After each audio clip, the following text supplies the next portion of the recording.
পার্টিতে শুয়ে থাকতো। বক্ষপতি শামসু ভাই, বক্ষপতি শামসু ভাই, বহু লোক চলে গেছে আপনাদের এই সমস্ত সংগঠন করে। আজকে সেই সংগঠনের সম্পদ আপনারা, তাদেরকে ভুলে যাবেন না, তাদের কথাগুলো মনে রাখবেন।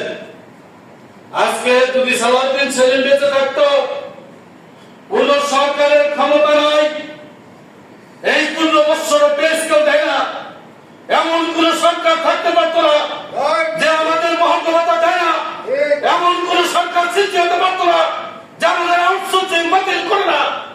আজকে শুধু পানিটা দালালির কারণে, ব্যক্তিগত ভিজিটিং কার্ড ছাপে নেতা তৈরি হওয়ার কারণে আজকে বাংলাদেশে একটি গণতান্ত্রিক সরকার, রাষ্ট্র ব্যবস্থা স্বাধীন দেশ, স্বাধীন সার্বভৌম দেশে গণতান্ত্রিক সরকার আজকে যারা ছিল থাকত জনতার জীবন দিয়ে বৈষম্যের বিরুদ্ধে লড়াই করে গেছে। আর সেই বৈষম্য আজকে যারা ক্ষমতায় বসেছেন, কতিপয় ফ্যাসিবাদের আন্দোলন যেভাবে শুরু করেছেন, আমরাও আগামী দিনে শুরু করবো আপনাদের জন্য। বেশি দিন করে নাই, শুধু ঐক্যবদ্ধতা চাই।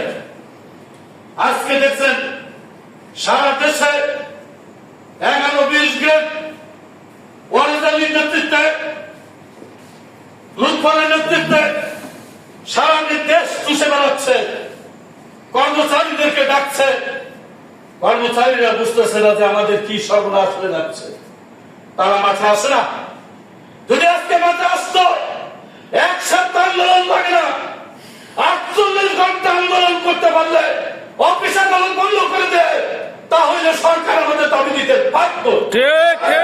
করতে পারি না, কারণ আমরা সকলেই নেতা হতে চাই, ভিজিটিং কার্ড ছাপাইতে চাই, আব্দুল আজিজের নাম বিক্রি করে খেতে চাই, সালাউদ্দিন সেলিমের নাম বিক্রি করে খেতে চাই।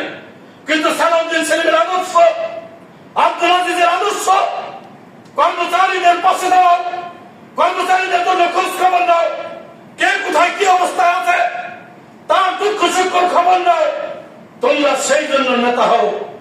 কিন্তু আজকে কোথায় তারা, কার সাথে কার সম্পর্ক?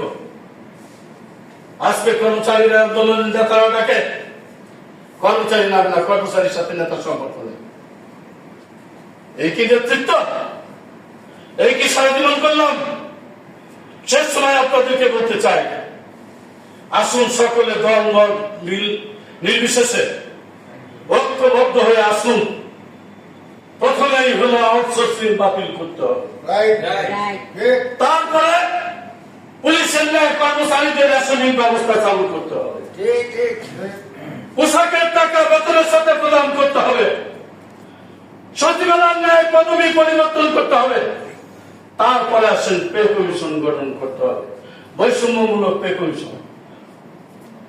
ওই আমার বলবো 100 টাকা আর শফিকের বলবো 30,000 টাকা, ওই পে কমিশন বাংলা মাটিতে আমরা চাই। তাই আসুন সবাই মিলে, সুনামধন্য একজন ব্যক্তি আজকে রাষ্ট্রের প্রধান, তার কাছে বুঝিয়ে যদি কথাগুলো বলতে পারতাম, অবশ্যই আমাদের দাবিগুলো হয়ে যেত।